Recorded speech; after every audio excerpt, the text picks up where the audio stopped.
Vamos trazer mais um personagem aqui para compor a nossa banca e a gente discutir esse e outros assuntos da esfera internacional. É o professor Vinícius Vieira, professor de Relações Internacionais da FAAP, que está aqui conosco. Ele é professor também, deixa eu ver aqui certinho, pegar o crédito, né? Porque a gente tem que dar o crédito certinho.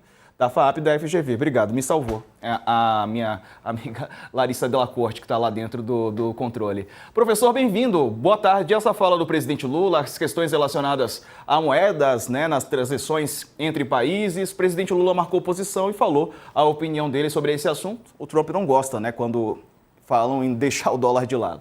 Boa tarde. Boa tarde a todos, é um prazer estar com vocês. De fato, o Lula ali, me parece, foi um pouco imprudente, como a Daniela falou, foi uma fala roteirizada. Se foi uma fala ali escrita pelo Itamaraty, talvez o timing dela não tenha sido mais apropriado, justamente porque a perspectiva de encontro com o Trump, e o Trump, ele já mencionou várias vezes, inclusive antes de tomar posse neste segundo mandato, que os BRICS são vistos ali como uma ameaça. E o Lula foi o grande entusiasta, até hoje é o grande entusiasta, de uma moeda comercial no âmbito dos BRICS.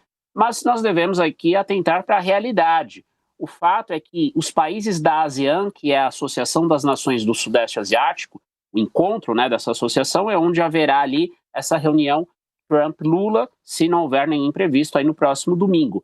A Indonésia, países como a Malásia, a Tailândia, o próprio Vietnã estão buscando essa alternativa de comercializar não com uma moeda nova, mas em moedas próprias. Ou seja, o Brasil está numa tendência global, que em grande parte é justificada pelos custos de transação, né? Você obter dólares ou qualquer outra moeda que não seja sua para comercializar com parceiros comerciais, implica em custos para o país e para os empreendedores. Mas é como eu costumo dizer em sala de aula e para a imprensa, quem vai determinar se o dólar vai continuar não é o Lula, não é o Xi Jinping, não é o Trump, não é o Putin, não é o líder da Indonésia, de qualquer nação emergente. É o mercado que vai começar talvez a fazer uma transição para meios alternativos de pagamento se Trump continuar nessa toada de crescente dívida dos Estados Unidos e falta de confiabilidade na palavra dele. Couto. Eu acho que o momento que o Lula falou hoje, professor, não era o mais adequado. Há 4 dias do encontro com o Trump é um assunto muito complicado. Não precisava ter falado isso. Eu só ligando com o comentário anterior, né, precisa tomar muito cuidado para não pisar na bola. Está tudo muito favorável. Uma coisa que o Lula sempre perguntava nas campanhas, quando alguém dava uma ideia para ele, foi o que a gente ganha com isso? Eu pergunto, o que o Lula ganhou hoje ao falar do dólar novamente? A gente já sabe o que ele pensa, né? E o Trump é muito crítico em relação aos BRICS, a briga dele com a China e tal. Então o Lula poderia ter dado um sinal mais amigável, vamos dizer assim, para preparar o encontro de domingo. Hoje não precisava falar. Mesmo que ele tenha razão, que os outros países também estejam pensando nisso, tem um momento certo de falar e tem um momento certo de não falar certas coisas. O que você pensa disso, professor? Exato, Couto, eu concordo com você, porque tem um timing, né? A reunião está muito próxima. Se a diplomacia americana fizer o devido briefing, né, preparar ali o Trump da maneira mais adequada, o Trump tem ali algo para constranger o Lula, né? Algo na linha, olha, Lula, você ainda está aí insistindo nessa questão da desdolarização, eu não gosto disso. Então a tendência aí é que se o Trump ele quiser pôr essa carta sobre a mesa, o presidente pode até mesmo ficar constrangido. Mas aqui fazendo um pouco, Couto, o papel de advogado do diabo, né? O que o Lula ganha com isso? Ele usou ali uma linguagem mais polida, né? Ele não falou numa moeda nova, mas ele falou nas próprias moedas nacionais, porque foi uma fala preparada, não foi uma fala de improviso. Ele talvez tenha percebido, aí eu não sei dos bastidores da diplomacia, mas uma hipótese a verificarmos é se o Trump justamente não teve essa química, ou como o presidente Lula disse, a petroquímica entre eles, né? Usando aí de ironia, o Lula exagerou ali um pouquinho numa das falas mais recentes, por conta dessa postura altiva, porque o Trump ele tem ali a reputação, né, de não tolerar quem se faz de coitadinho. Ele gosta justamente de um negociador duro, de um negociador de respeito. E o presidente Lula, com 3 mandatos aí nas costas, com várias experiências internacionais, ele tem esse estilo e talvez seja aí benéfico no fim das contas. Ou seja, talvez o Trump goste de gente que tenha posição e goste ou não das posições de Lula. Ele é um líder com posições muito bem definidas na questão internacional, pelo menos. Não guardou, né, para ele, colocou para fora aquilo que ele pensa sobre esse assunto. E falando nisso, quem colocou para fora também o que pensa sobre um assunto diferente foi o Donald Trump. Agora há pouco ele deu uma entrevista coletiva e ele falou sobre os ataques que vem fazendo na região do Caribe e do Pacífico, né, região ali próxima à Venezuela e à Colômbia. O pretexto é atacar o narcotráfico, o tráfico de drogas. O presidente dos Estados Unidos disse há pouco que vai continuar, vai insistir nesses ataques até aniquilar, até acabar com os traficantes da região. This is already the most successful anti-cartel and anti-gang operation in American history, and it's just getting started. We have incredible people. A lot of them are in this room with us today, and it's an honor to have them. But we're going to not stop until the threat has been fully and completely eradicated. Bom, professor, essa é a mais bem-sucedida investida norte-americana contra o narcotráfico? Disse o Trump, o senhor concorda? Bem, temos todo aqui um debate, né, sobre como combater o narcotráfico. Militarizar a questão entre os especialistas não é o melhor caminho, porque tem ali toda uma questão de legitimidade dessas ações e legalidade à luz do direito internacional. Não estamos falando de combatentes, estamos falando de criminosos. Entendo que quem favoreça aí esse tipo de abordagem, inclusive há muitas pessoas que aqui no Brasil apoiam esse tipo de abordagem em função aí dos níveis em que chegou o crime organizado de modo a dominar setores da economia, enfim, tudo isso é compreensível. Mas quando o Trump fala ali de sucesso, é um sucesso imediato, no longo prazo. Esses cartéis vão se reorganizar, novas rotas vão se estabelecer. Um exemplo, no caso aqui da América do Sul, é que quando a Colômbia debelou ali as Farc, né, que tinha ali associação com o narcotráfico, o que acabou acontecendo? Os traficantes se reorganizaram sem as Farc e acabaram por usar o que? O Equador, que hoje vive aí grande instabilidade e também com reverberações no Peru. Então o Trump ele pode simplesmente, por meio dessa ação unilateral, estar resolvendo, entre aspas, o problema, criando uma aparência ali de homem forte perante o seu público, que o desaprova aí na condução da economia americana e oferece em troca esse tipo de ação que reverbera muito fortemente entre setores mais conservadores, seja no Brasil, seja nos Estados Unidos. Mas estamos muito longe aí dessa abordagem de guerra às drogas ter algum efeito. Isso é algo que vem sendo tentado desde o governo Richard Nixon, né? A guerra contra as drogas. E o problema não foi resolvido porque a questão das drogas se envolve questões morais, questões aí delicadas, mas, de fato, sem pensarmos em alguma forma que combata, de fato, ali por meio, principalmente, que foi a abordagem americana, de lavagem de dinheiro, ou então, como alguns países já fizeram, alguma forma de legalização de drogas mais leves, nós não teremos solução alguma. Será um processo, aqui para usar uma linguagem simples, de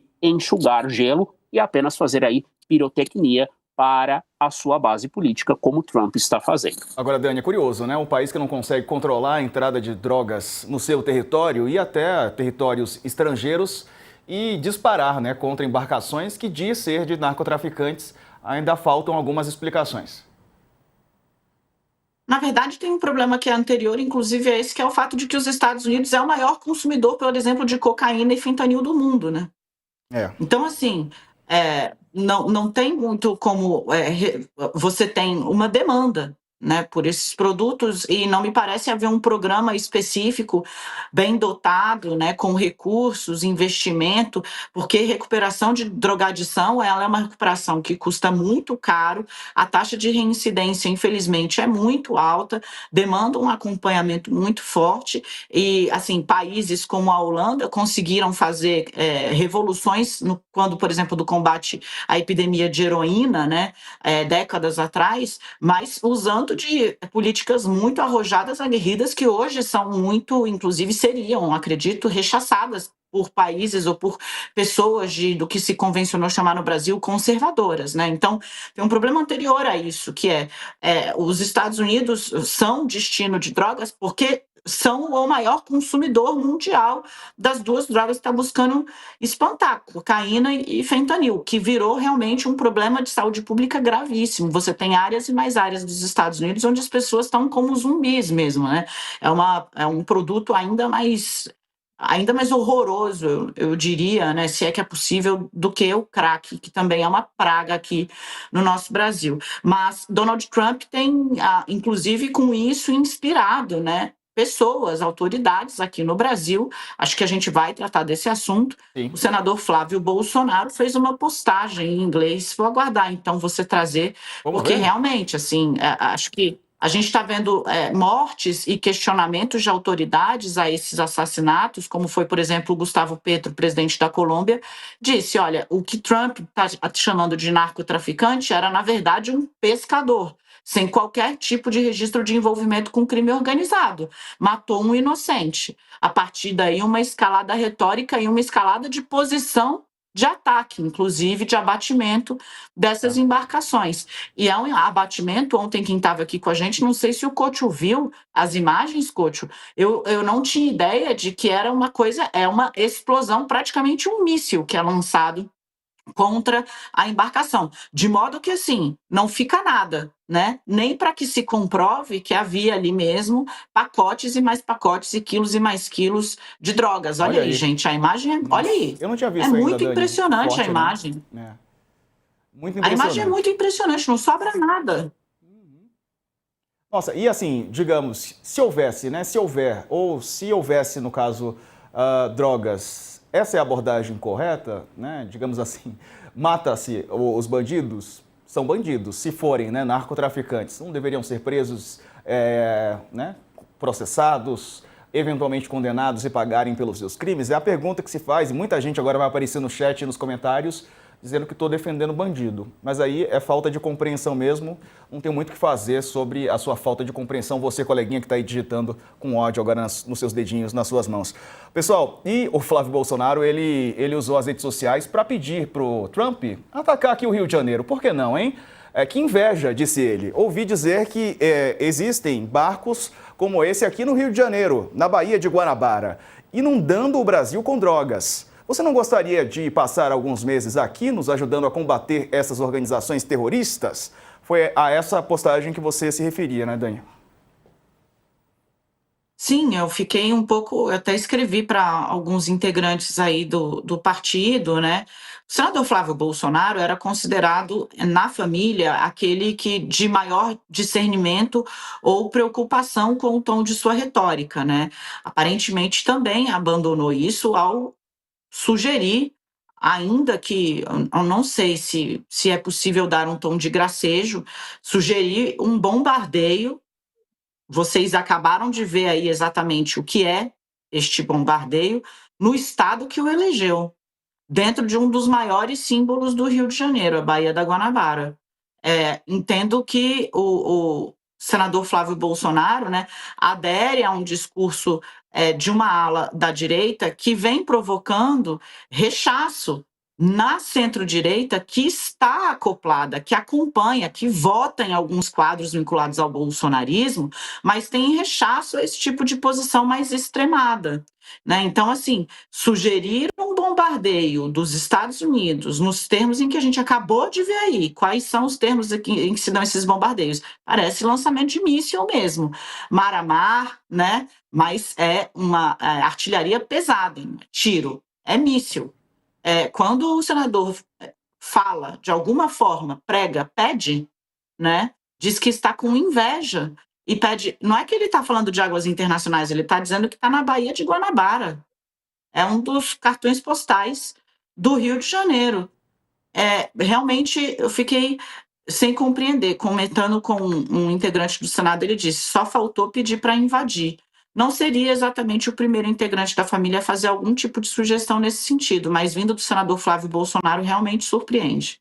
O dito mais calmo, mais moderado dos filhos do ex-presidente da República. Agora, Letícia, vale lembrar que além dos narcotraficantes no Rio de Janeiro, há as narcomilícias também no Rio de Janeiro que poderiam ser alvos, né, desses ataques do Trump e dos militares, caso, né, o pedido do senador fosse atendido. Letícia. Diego, se é guerra às drogas, então é guerra às drogas para todos os lados, no mar, na terra, todos os lados. Só que um discurso populista, ele é muito fácil. Guerra às drogas, não gosto, não queremos ninguém viciado, vamos acabar com as drogas.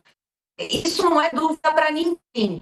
E é muito fácil você usar esse discurso para ganhar voto, para falar ali com o seu eleitorado. E aí eu queria ouvir do professor uma explicação até para não gerar essa questão de comoção. Nossa, mas então vamos proteger os traficantes? Não é sobre isso. O professor, ele consegue explicar, à luz do direito internacional, o quão grave é um ataque a um barco venezuelano.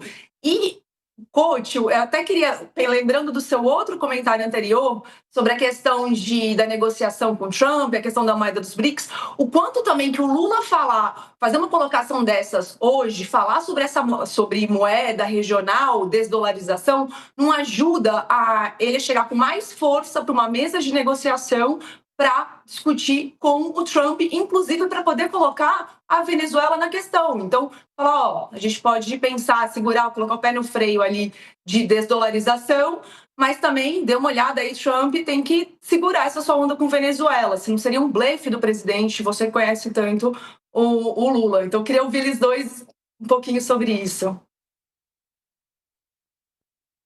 Vai lá, professor. Eu também queria fazer uma pergunta para o professor Vinícius, aí a gente junta tudo depois. Há muito tempo, professor, havia uma intervenção americana direta no nosso continente. Há muitos anos não se via isso, né? E essa deve ser uma questão também que deve ser levantada na conversa do Trump com Lula no domingo, certamente, né?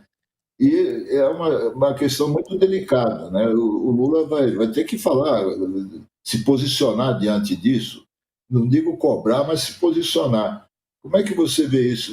E por que nesse momento, os Estados Unidos, com tantos problemas de guerra pelo mundo, volta suas atenções aqui para a América Latina? Bem, coach e Letícia, nós temos aqui um cenário em que o Trump ele faz uma viagem de volta ao tempo. E qual é esse tempo? O século XIX. O século XIX, quando se falava ali e não havia um consenso sobre a igualdade jurídica das nações, sejam elas fracas, sejam elas do sul global, do norte global, desenvolvidas, em desenvolvimento, não havia ainda ali um consenso em torno disso. Então, é o século ali, o XIX, principalmente pós-guerra de secessão, principalmente ali no finzinho, né, na administração do William McKinley, que é um presidente que o Trump adora citar, e era inicialmente favorável a tarifas, ele faz ali o uso da diplomacia, das bombas, né, dos navios de guerra contra, aqui a expressão da época, e os historiadores ainda usam, as repúblicas de bananas, que são ali justamente países em que, na América Central, no Caribe, havia um interesse econômico americano. Isso agora é adaptado, coach Letícia, para a questão da guerra às drogas. É como se Colômbia e Venezuela não tivessem ali condições de tomar conta, de serem responsáveis por essas questões. Há falhas nesse sentido. A ditadura Maduro, segundo as melhores evidências, tem aí forte ligação com o narcotráfico, mas, como eu falei anteriormente, não é assim que a questão vai ser resolvida. Trata-se muito mais ali de um jogo, ao meu ver, para o público interno, do que, de fato, o objetivo de trazer alguma solução para o problema. E, de fato, como a Letícia falou, à luz do direito internacional, nós temos aí um problema gravíssimo, porque são águas internacionais, mas justamente por serem águas internacionais, ninguém tem o direito de fazer esse tipo de ação. Num período de maior normalidade, de respeito ao multilateralismo, essas ações de Trump seriam considerados assassinatos à luz do direito internacional. E só último ponto, né, ligando essa questão que a Daniela falou sobre o Flávio Bolsonaro. O Flávio Bolsonaro joga ali para a plateia também, ele está ali atraindo o eleitor de extrema-direita, que não tem talvez noção dessas coisas, ou até tenha, mas prefere ignorar em nome aí da lógica de bandido bom é bandido morto, ainda que seja morto pelas mãos, eventualmente, de uma potência estrangeira. O nosso chat está bombando aqui com algumas dessas pessoas. Estão por aqui, inclusive, professor. Mas eu quero agradecer o senhor pela participação. Professor Vinícius Vieira, um abraço, viu? Uma ótima tarde. Já aproveito e desejo um bom fim de semana. Muito obrigado, excelente fim de semana a todos. Até mais.